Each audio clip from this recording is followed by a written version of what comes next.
You are listening to Claret and Blue, an Aston Villa podcast brought to you by Birmingham Live. Hello, welcome back to the Claret and Blue podcast. I'm your host for this afternoon, Dan Rowenson, joined by Ashley Priest and a lovely green jumper number there you got on, Ash. I like that jumper, nice. Yeah, it's been press conference day. Aaron Danks has taken his first proper press conference as an Aston Villa manager or interim manager. As we know, Unai Emery will take charge from next week. I've been a little bit out of the loop today. I've been at the hospital this morning for a baby appointment thing. Everything's fine if anyone's concerned. But yeah, a bit out of the loop, not seeing really much from the press conference. So Ash, I'm going to have to ask you to kind of educate me as we go the way through these. But before we get into anything that Danks has said and predicted 11s and all those usual kind of things, how are you, first of all? That's a nice question, Dan. Yeah. Fine, mate. Yeah. Pretty mad week, isn't it? It's only been just over a week since Gerrard's sacking. A lot's happened. A lot of information to divulge, and got the announcement, didn't we, at the start of the week? But yeah, all going on. And I've got the monster drive to Newcastle tomorrow. Oh, yeah. Yeah, 200-mile round trip. I've got a hotel stay over, which is very kind. Nice. I'll need it. So, long drive tomorrow. Premier Inn, Gateshead. Yeah, could pop out for a crafty points as well. You never know. But, yeah, Newcastle tomorrow. 17 years since we last beat them up there.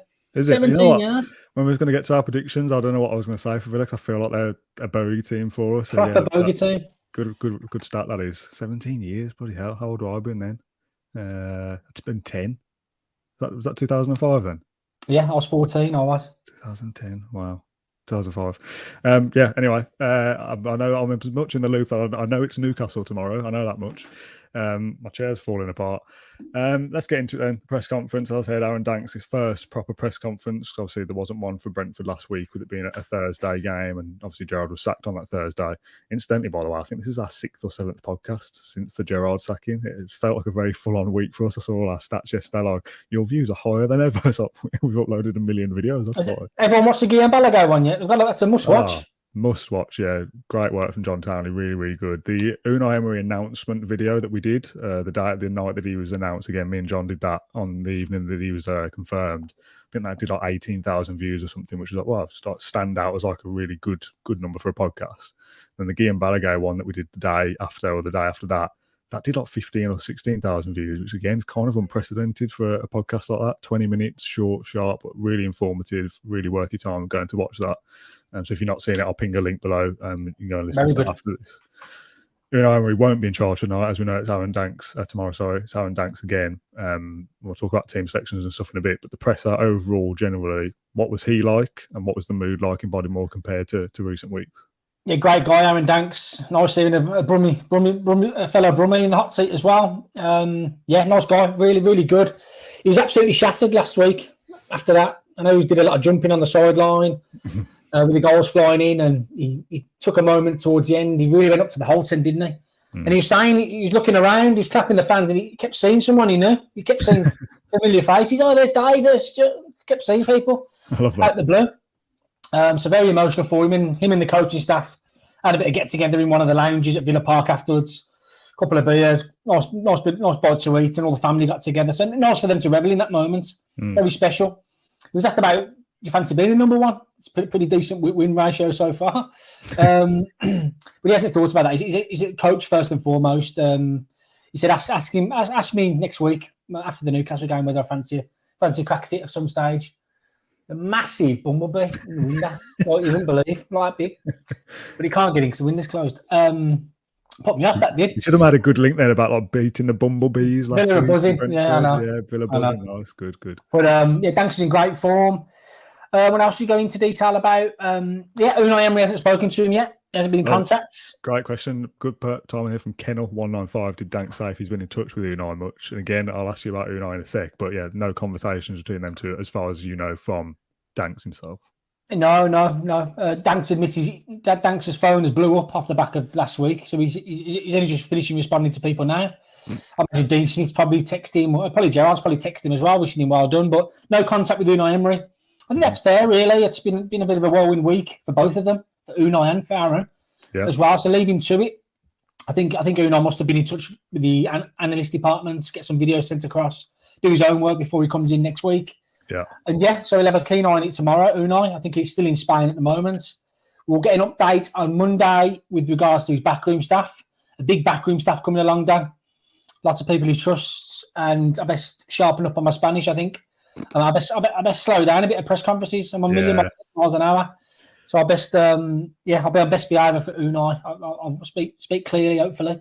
Yeah, I had a run in with Jurgen Klopp, haven't you, with the Germans, so now you've got to stop his Spanish. Although, as we've seen, Peaky Blinders fan, he might, out of all the journalists there, probably national press and stuff, he might get on with your accent more so than anyone's. I hope so. Yeah, not with he watched Peaky Blinders, so that's a bonus. What else did he, on Aaron Danks? Yeah, his position's unclear at the moment. He's still in a state of limbo.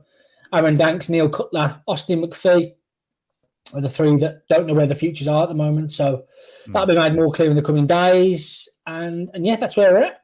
I think that's the question I was about to ask. Was there anything on Danks' future himself?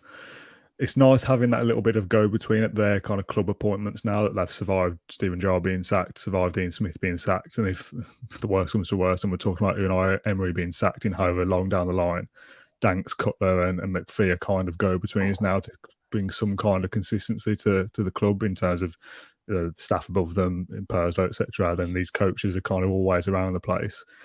Until it goes wrong that they're around the place when Villa are doing badly, you kind of have to look at them then and say, hang on, are you a bit of a curse here, you three lads? You've been here this whole time. But they're well liked, they're well respected in the dressing room, they're well respected amongst the fan base as well. If there's a place for those three in amongst Unai Emery's, like you said, big backroom staff as well, I would like to see them stick around. Maybe I'm a little bit sentimental, but they've done nothing to make me go, oh yeah, get them out. Get them out and get rid of them. So, yeah, hopefully they stick around. But like you said, more clarity on that next week and maybe after Newcastle. We'll touch on Emery in a sec. Let's go with injury updates. The biggest one, I suppose, is Luca Digne pictured back on the grass, is what I've seen of it. I've not seen any quotes about whether he's available or anything. So do you just want to run through injuries for us? Luca Digne, he's back in the squad tomorrow. He's had a full-week training, Luca Digne, so full-week training. So Danks, has he got a decision to make there at left back? Probably not. Ashley Young probably keeps his place. You'd think. But Luca Digne back in contention. Determined to get back into the starting 11. Ashley Young has been doing really well in his absence. 5 weeks he's been out for Luca Digne, but he's back now. Good news. Mm-hmm. And the news I didn't think I'd see is Boubacar Kamara back on the grass. Surprising. So he's back way ahead of schedule, even in contention for next week against Man U, Dan. Yeah. Such has been his rehab. It's just surprising. Very surprising, that one. So there's hope Kamara will join the full training on Monday after Newcastle. So that's a big bonus. Elsewhere, I haven't heard of Ludwig Augustinsson, so I suspect he's out. He's out again. He's got a hamstring injury. Picked up on his one and only start against Leeds, so he's still out. Jed Steer still out with his Achilles injury, and Diego Carlos hoping for a return in January. So as you were, but Luca Digne's back involved. Yeah, I don't know what they're feeding them at Bodymoor Heath, but it's superhuman. These players coming back from injury so quick. So Conser, didn't we? Was it Conser? Yeah, Conser come back quicker than we thought. Dean's come back again a little bit quicker than I thought. I saw a quote, I think it was yesterday, with Kamara about, if he's fit, he'll play a big role for the France squad in the World Cup. I was thinking, the World Cup's like 3 weeks away. Surely he won't make that. And I saw another quote saying he might be available for Emery's first game against Man United. I thought, where's that come from? He kind of picture back on the grass 1 week and then fit and ready to go the next I thought we'd kind of see a little bit, maybe a training video of him or something, and then he's out of his boot, he's on the grass, he's in the gym. But no, it's sort of like, he's fit. Yeah, he's ready. He went to Dubai, didn't he? He went to Dubai and Villa's High Performance Centre. There must be something in there, whether there's oxygen chambers or something. Yeah, it's really helping. So big bonus that. This is probably a little bit shorter than usual because, like I said, I've been a little bit out of the loop and I've got another meeting soon as well. It's been a busy afternoon. So we'll go on to predicted 11s in a sec, but we'll start on Ashley Young first of all. Comment here from Jamie. Ashley Young all day, first name on the team sheet right now. I agree, Jamie. I think it'd be interesting if Dean did come back. I think Ashley Young still plays, but at right back. I think Ashley Young plays regardless. I think if he stays in the team and he really thinks, Dean's got to come back, I think Cash's spot is then up for grabs. Yeah. Ashley Young can play both sides. Yeah, it's viable. You could see that, but I'd keep it as the same. I would. I think Cash didn't do too bad last week. I didn't think. I think they worked quite well. Cash and Watkins, big friends off the pitch as well, which I think is important on the pitch as well. So I'll stick with the Cash Watkins down the right for me tomorrow. Toon will probably play Miggy Almiron on the right. They played Joelinton on the left last week against Tottenham, so maybe that'd be the same case with them. So I'll be happy with keeping it the same. Yeah, I'm going to flash up the away wrong one. Sorry, the picture 11 card, but it's not really much of a talking point, is it? Because you don't change a winning team very often. You surely don't change a 4-0 winning team, do you? No, not at all. I mean, was you there last Sunday, Dan? Was you? I was there, yeah. What was the feeling like in the stands? Like, whoa, what's going on? What was it like for you? Well, we've talked a lot on the podcast, haven't we, about again, in the Smith era, in the Gerrard era, when we're playing well, we're ticking along nicely. We've said a lot of times about we'll batter somebody one day, and it never quite came. Do you know what I mean? We kind of felt like, at some point we'll blow somebody away, but that performance. Gerrard said that. Came. Yeah, exactly. We're close, and if things click, we'll kind of blow someone away. Obviously, I mean, they didn't score, so we could have won the game 1-0 on paper. But to have killed the game off at 3-0 after 14 minutes is something we've not seen at Villa Park for a long time. Even in some of the wins we've had recently, it's still, two of the goals have come in the second half or something. I said when we said in the podcast after, I think it was me and John did it maybe, or me and Matt, whoever it was like, I got to half time. I was like, well, this game's won. And that's not a feeling we've had at Villa before, because you think, well, it's 2-0, bit of a dodgy scoreline. If they score early in the second half, we might throw it away. They've had their bad half now, they'll be better in the second. But even Brentford weren't that much better in the second half. And, we kind of took our foot off the gas a little bit, I think, but still scored a goal in that second half as well. But it's been a very, very long time. And, I mean, again, a bit of recency bias here. Someone will probably correct me. I can't feel like I can remember another win like that where I've thought at half-time, this game over. And then that was after 15 minutes, really. I thought, well, Brentford won't score 3 goals here today. I don't think, as much as we could throw it away. We look so solid. We look so creative. We look like we've taken the handbrake off. The atmosphere is good. No, this is comfortable, confident. I'm not worried about the second half at all. And that's a very strange feeling to have. I said after our post-match show, actually, that even in Gerrard's best performances and best wins last year, so the Southampton 4-0, the Leeds 3, Crystal Palace away, it's, to me, and you might disagree, it didn't feel as complete a performance as what we saw against Brentford. That felt like the best win we've had in a long time as well. Yeah, really, yeah. Absolutely blitzed them, didn't we? Just came out there, threw it on them. And I think I agree with that 100%. I basically started with even the Liverpool 7-2. I wasn't comfy at half-time. I can't remember the scoreline at half-time there, but you still think, it's Liverpool, they might come back into this. What was the half-time scoreline? Can you remember? Oh, now you're asking me. Oh, dear. 3-1 or something? Oh, God, I don't know. I should know this really, but you were there at least. You were there at least. Go on, what's Google saying? 4-1. The comments say 4-1 at half-time. I was close to 3-1. Yeah, 4-1 at half-time. You still think, well, this is the champions. Like could easily score 3 goals in the second half. But 3-0 against Brentford at 14 minutes. I kind of thought we might as well leave now because we won't lose this. This is a good, comfy position to be in. And it's been a long, long time since I felt that at Villa Park. Let's go away from match day briefly and talk about something different. We will come back to Unai Emery in a second. Should we talk about Claret and Blue Live a little bit? Oh, yeah. Why not? It? Yeah. I'm still not in a position to be able to fully confirm the details. So you're the man in the know, aren't you?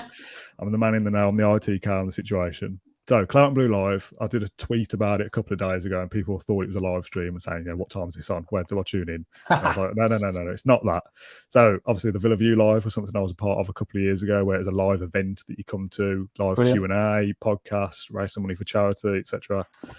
Basically, I'm doing that again. It's the long and short of it. We want to do something similar. We've talked about doing one for a long, long time now. We're coming up to 3 years of doing the Claret Blue podcast, and I feel like we've had a couple of conversations. We've certainly had meetings about it where we said, right, at the end of this season, we'll do it. At the start of next season, we'll do a preview. We'll have a mid-season break, whatever, and we'll have a chat then. And then, football matters happen and things get delayed. Like Dean Smith was sacked early into that season. You kind of think, it's a bit of a fresh start now. Let's kind of focus on. And you get into this rhythm of pre-match, post-match, pre-match, post-match, and everything kind of falls by the wayside a little bit. You get to that end of that season, Gerrard comes in, and it's been difficult to find a place to do it. Yeah. Now, the World Cup break comes at a very natural time of 5 or 6 weeks without any Aston Villa. Any podcast we do kind of has a longer shelf life because we can talk about things on the day after the last Premier League game of the break, and that kind of won't be outdated by another match the following weekend. There's a nice big gap there. So that's the aim for it. most of the details are confirmed now. There's a lot of paperwork I'm having to fill in, and health and safety and risk assessments and stuff. So I can't fully come out yet and say, yes, it's on this day at this venue at this time. This is how you get involved. I'm hoping if people come back to me, I can announce something after the Newcastle game or early next week, and we can say, right, it is this date. It's mid-November. I can say that much. Again, don't want to settle it down too much because it might change. It's not at Villa Park. I can tell you that much as well. But it'll be you, me, Ash, Matt, Pat, John, whoever, sitting at the front, live podcast in front of an audience. I think it's 150 tickets I think we're allowed to have for the venue that we've got. Then we'll do a Q&A. We've got a few raffle prizes. That's one thing I will mention on this as well for people catching up or listening to this live.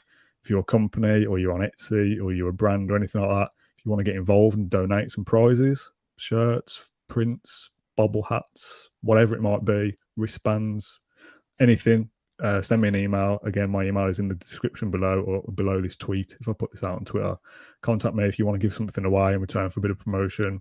We'll tweet your website link out. We'll talk about it on the podcast, etc. If you want to get involved, do help us because we'll be raising some money for the Villa Foundation and Acorns, same charities that we're raising money for with the marathon that we're doing next year as well. So that's kind of a little away from the match day update there. Claret Blue Live, I said the Villa View Live then. Claret Blue Live coming soon is the best I can say for now. So stay tuned for some more updates on that soon. Excited though, Ash? Excited, yeah, nice to get together as opposed to doing it on a StreamYard and YouTube. Nice to see people in person. Always love meeting fans and getting amongst it, really. So yeah, Billy's on Kendrick, I think. That's the rumours. Yeah, for sure. It's his round, sure. It would be weird doing a podcast because remember when we did the Aston Social one this summer, and we were doing the preview there, and we had all the people in there awake. Yeah, and we were like laughing and telling jokes and stuff, and they were laughing. And I said a few times, it's like having a laughter track. Hopefully that's what it'll be like when there's people there. We've got people applause or laughing and stuff. It'd be weird to record a podcast in that environment where people have come to see us and ask us questions and stuff. It is good fun. Obviously done a couple of them before. So more information on that next week, possibly tomorrow if paperwork gets signed over the next 24 hours. So stay tuned for that. Right, back to Newcastle. Like you said, bit of a bogey team. Very much a bogey team. What was it? Not won at St James's Park for 17 years, is it? Is that correct? Yeah, 2005. Nicky Lee Bowyer and Dyer. Is that the last time we won there? Wow. Yeah. That's crazy. Uh-huh. That is crazy.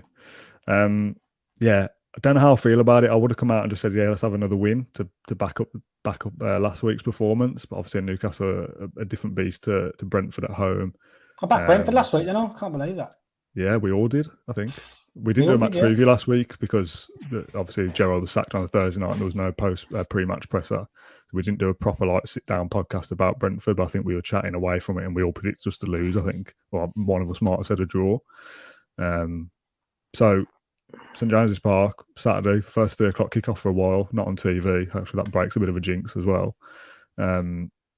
What's your score prediction, Ash? Yeah, the hoodoo's got to end soon, hasn't it? It's going to end. There's a feel-good factor with Danks. Unai Emery's taking charge. Players have got points to prove. They want to impress. Yeah, that's true. I've got 1-0 to the Villa. 1-0. Back to the wall job. And we get out there with 3 points. And back to Brum. 1-0 Villa. Come on, why not? Okay, Pat said exactly the same. He texted me first of all saying, we never win at Newcastle, so I'm not sure about this. And then he went, 1-0 Villa. So he said the same as you. A few comments. 3-1 Villa. It's got to be right one day, says Dave. 2-1, says Jason. I mean, these are vastly different from the last preview we did. Everyone was predicting us to lose, if you remember. 2-2. 2-1 Newcastle, here from Rachel. Boo, Rachel, get out. Newcastle are due a blip, says Jason. 2-2 in my head, says Steve. And 3-2 to Villa in my heart. That's goals. There. And 2-3, a goal fest from Jake as well. Yeah, not good for my lower blog, that ain't the 2-3. Yes, and me on the social media updates like this, typing away. I fancy us, but I'm not going to go for a win for my prediction, just to be a bit more measured. I've gone for 1-1 with mine, be a bit more calm than the Brentford game, less control than we had in that game as well. Yep. But like you said, and a point that I should have really thought about, but I haven't, something to prove for the Villa players, because as much as Unai Emery will have, 10 or 11 games of this season to watch back, and he's very meticulous by the sounds of it, and will watch every minute of football that's available to him in analysis and stuff. Videos. This is the first game where they know he's the guy in charge. They might have been looking at his system or what his preferred formations were in the past, or whether he, if I'm a player, I'm thinking, does Unai Emery fancy me as a winger? Does he play a holding midfielder? Does he do this? Does he do that? So this is the game where they know who it is. They know what style they might have to impress. So it's not out of the realms of possibility that the players go there pumped up and fired up and go, right, well, Newcastle are kind of where we want to be. Let's go and put a performance in and nick something. But I'm going to be a bit more measured and say 1-1. The great one here, though, from C Lion Eyes, there's 2 on Villa. We didn't think we'd beat Brentford, but we did on the up now. And yeah, I kind of feel the same about Newcastle. You kind of look at it and go, not so sure about that. But again, I felt the same against Brentford. Just on Emery, some of the stuff that we've written about this week and the podcast we've done and Guillaume coming on, that kind of analysis and that level of loving football and being all in, to coin a Gerald phrase, we did this before, didn't we? Dean Smith's phrases kind of left over a little bit. Steve Bruce's phrases left over a little bit. But Unai Emery is all in. If ever any manager was all in, super meticulous, super detailed, and kind of I think the quote that you wrote about yesterday or today was about the players kind of being in for the shock of their lives. Do you just want to explain a little bit about what you've been writing about this week and what the players are in for? Yeah, very meticulous in his detail, Dan, and he's up on a level with Pep Guardiola in terms of looking at every aspect of the video analysis room of Ademar Heath will be the room the players will be in most. They've got to take it on board. Big culture change next week onwards. Big changes are afoot at Bodymore Heath, and they're needed, aren't they? Really? Yeah. The owners aren't happy with where Villa are with the money they've spent, the talent they've got in the building. There needs a big shift, and Unai Emery's the man to do that. So big changes are afoot. I think under Gerrard, it become. I mean, he had his favourites, didn't he? And those who were cast aside, they weren't really interested. Whereas Emery wants everyone buying into it. I think Aaron Danks did that well last weekend with McGinn coming on, Coutinho, and that, and everyone's buying into that. Leon Bailey spoke so well of Danks after the game as well. So he wants that, get that togetherness back, because I think that was missing clearly on the pitch as well in the final few weeks of Gerrard's era. So, yeah, it'll galvanise them. Prepare for a lot of detail. Whether players take that on board or not, it's up to them. If they don't, they won't be in the team for too long. Yeah. So, yeah, it's going to be Emery's way or the highway, and he'll bring a lot of coaching staff with him. And, yeah, it's going to be fascinating. And there's quite a lot of Spanish speakers anyway at Villa as well, which help things as well. Christian Perslow, very fluent in Spanish as well. Is he actually? Fluent in Spanish, French. But, yeah, so... got a lot of South Americans there as well in terms of the culture. And so, yeah, I think it's a match made in heaven, and I think people like Buendia will really benefit from this. Emery's big on his work rate, work ethic, off the ball, and I think Buendia gives you that as well. So I think Watkins gives you that as well. So, yeah, Emery took the job pretty quickly, didn't he? And he must have seen the group of players he had to work with and went, yeah, I fancy a bit of that. Well, we said this before, didn't we? A good manager will look at that squad and think, I can get them into the top half probably this season. Never mind getting into Europe with a bit of wheeling and dealing, etc. I can do something with that squad as it is. So, we're kind of wait and see. There's 2 sides of the coin, isn't there? You're going heavy on a manager here who's big about a culture and a work ethic, and like you said, it's my way or the highway. He's coming with a lot of coaches. If that doesn't work, I don't want to be negative about it. It's kind of ripping it all out and back to square one again, because you've gone all in for Emery to come in and be the guy. The opposite of that is that it does kind of feel like, and again, this is a generalisation, if you give Emery time, if you give him 3 seasons, it probably will work.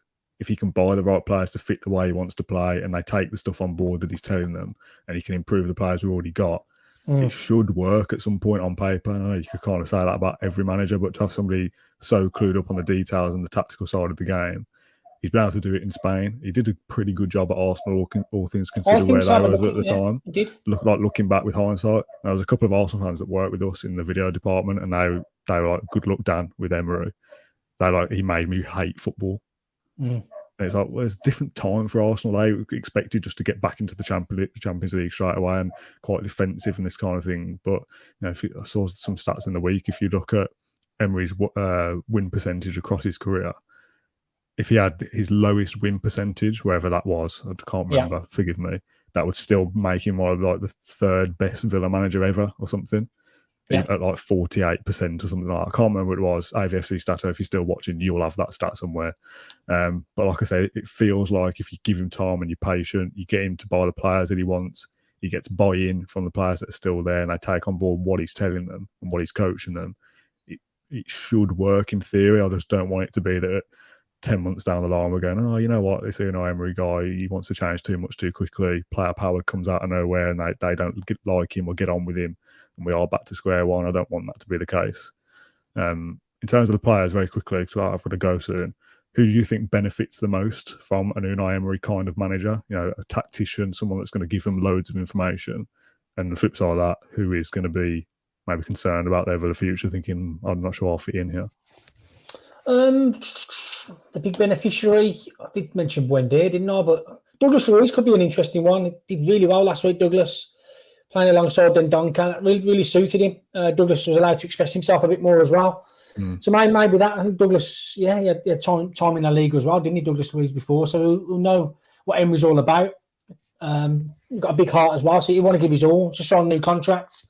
I think Emery would like to build around Douglas Luiz moving forward. Who wouldn't benefit from it?